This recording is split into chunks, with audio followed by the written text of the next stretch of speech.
Magandang umaga mga kasikap. Welcome back po sa panibago na naman nating update.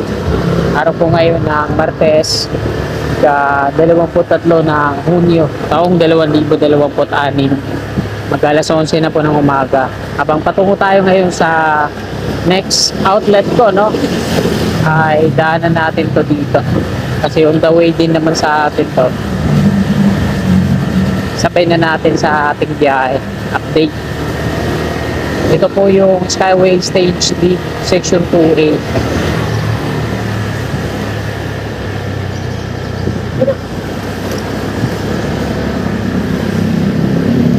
Ayan yung viaduct na flyover mula dito sa kaliwa. Ito yung Padre Jacinto Zamora Bridge.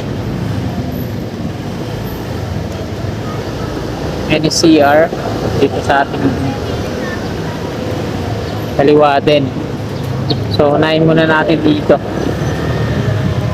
Dito sa kanan natin yung mga pier columns niya.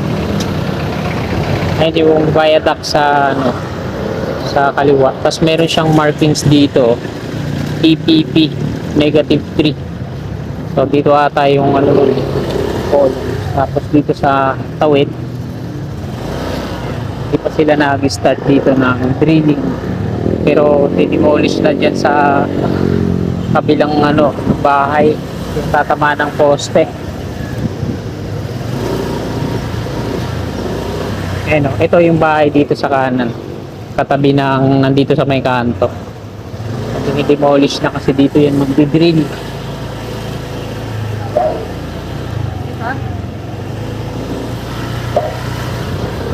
Yung drilling rig nila nandun sa unahan. Ayan, dami mga engineers ngayon dito.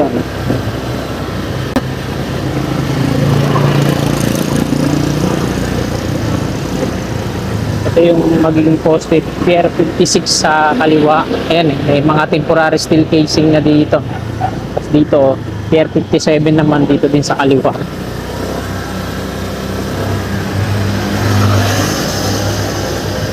So dyan sa NCR mga kasikap, same pa din.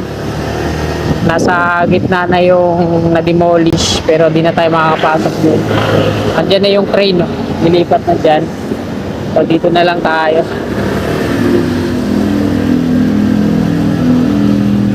Dito na sa tawid yung crane na mahaba. Ito yung rampa paakyat dito sa flyover mula dito sa likod, Padre Jacinto Zamora Bridge.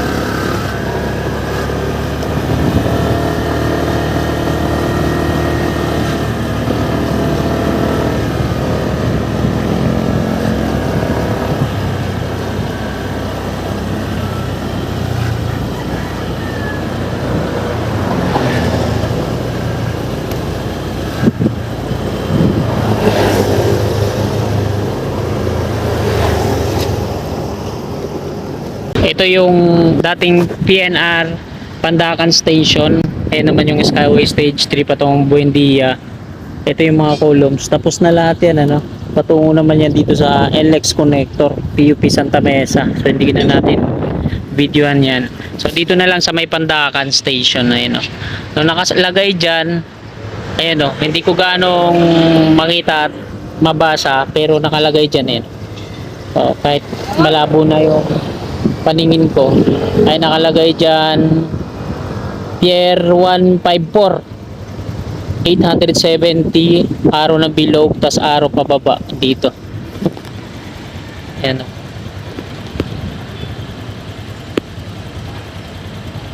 ayan, Pier 137 magkaiba. Ayan, Pier 137, Pier 154, ay 154 pa rin pala. Malabo na yung mata ko Pier 154 magkadikit dyan. Tapos dun naman Pier 153, ay 155, Pier 155. Tapos patungo na yan dun. So dito sa may tulay, ito yung Padre Jacinto Zamora Bridge. So wala siyang mga markings dito, binura.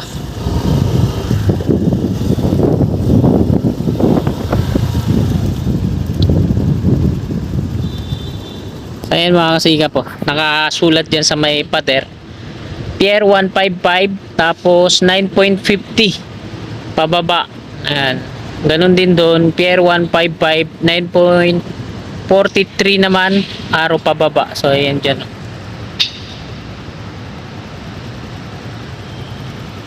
Nagbaon sila. Dito sila nagdidrill nung nakaraan, tapos nagbabaon. Ayan. So, diretso tayo dun sa unahan. Diretso tayo dito.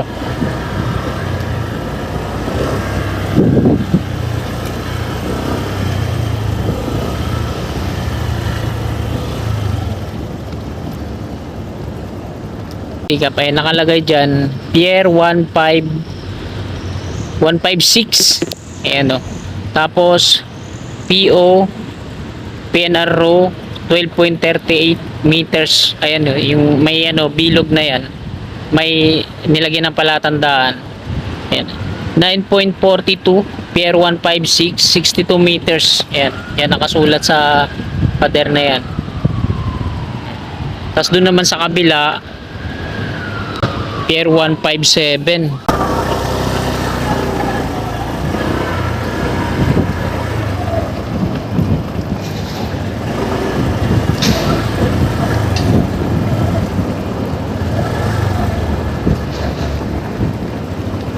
Ito naman mga kasikap, ayun yung Pier 156. Meron din dito, ayan, Pier 156A, 9.40 meters. Ayan.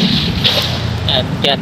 Pier 156A. So ayun, 156 lang, walang A na nakalagay. Patungo doon. Dami mga steel casing dito. Diretso tayo dito.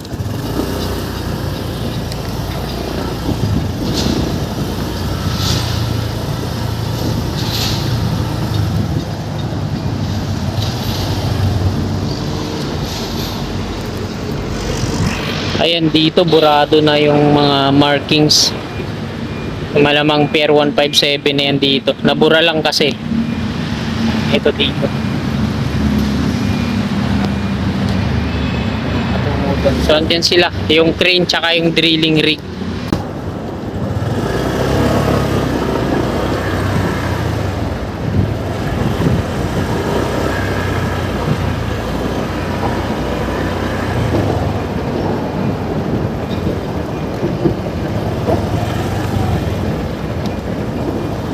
Ayan. So walang nakalagay dito pero meron nakalagay dyan 20 cm pababa, PNR row, W.4.4. Tapos andito yung markings, hindi natin makita. 156A doon. Tapos dito mga kasikap, ito yung ginagawa nila ngayon.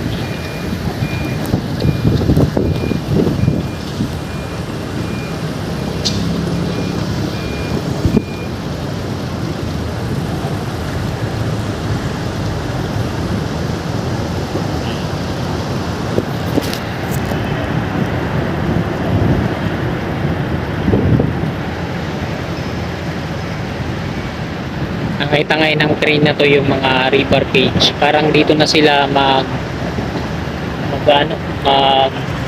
babaon. And yung mga steel casing na maliliit kumpara yung nandun na malalaki. Ayan mga kasikap, hanggang dito na lang tong video na to. Magandang umaga po. God bless.